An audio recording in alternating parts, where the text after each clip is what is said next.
Joining me now to get into all of this is Texas Republican Congressman Chip Roy. Congressman, it's great to see you here today. We have an exciting announcement that you're going to share with us here in just a moment. But before we get into that, let's talk about this redistricting battle. You heard what I laid out. It appears to me that Republicans are matching the efforts of the past for Democrats. But because it's already happened for Democrats, there's not much they can do if they want to get into this redistricting battle.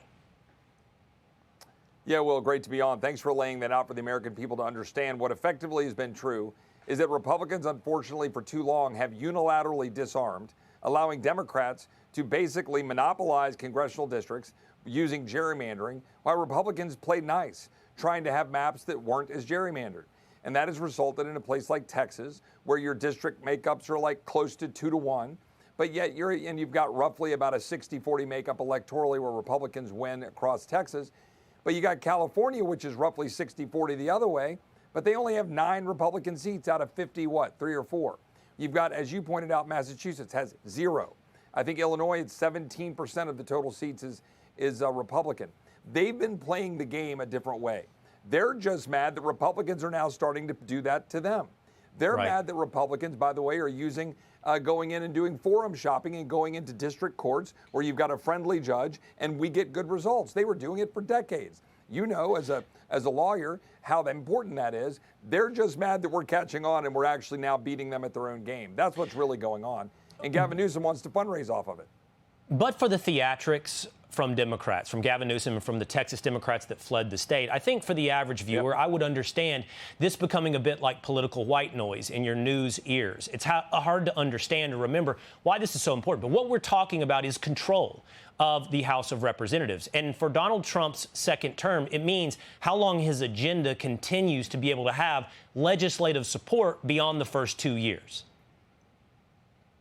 No, that's exactly right. What President Trump, I think, has done as much as anything else, besides his overall great leadership in terms of the economy, in terms of standing up abroad, in terms of securing the border, all of the things we're proud of, it's to say that we shouldn't accept the status quo that establishment Republicans have been accepting for far too long. He's saying, let's do it differently. Take a page out of their book. Let's actually go fight the fight. So they brought maps to the state legislature in Texas and said, guys, maybe this is a better map. And now Texas is moving a better map.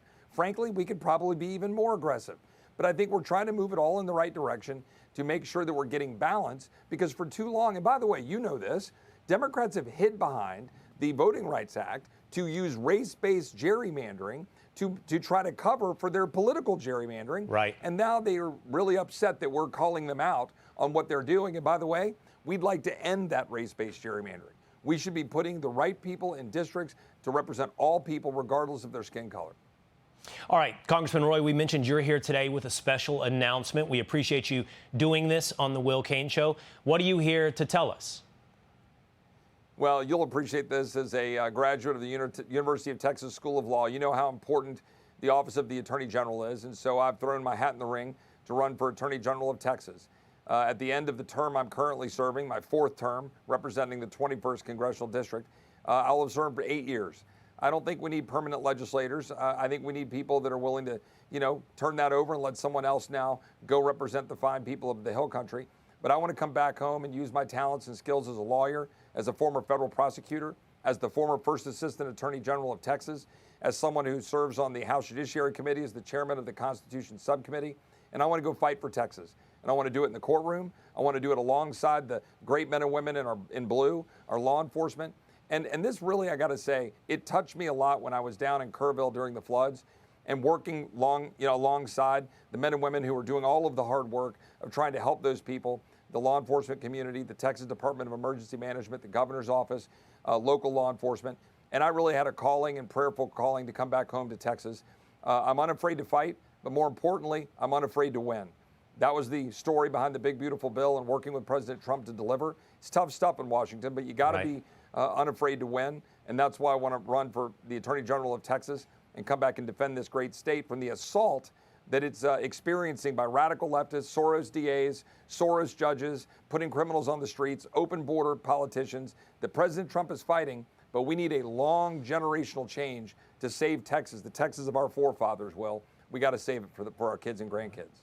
There we have it. Congressman Chip Roy running for Attorney General of Texas. Thank you for making that announcement today with us here on The Will Cain Show. Happy to do it, Will. Let's get together soon over some Texas music. Anytime. Great to see you, Congressman. Hey, it's Will Cain. Click here to subscribe to the Fox News channel on YouTube. It's the best way to get our latest interviews and highlights. And click to subscribe to the Will Cain podcast for full episodes right now.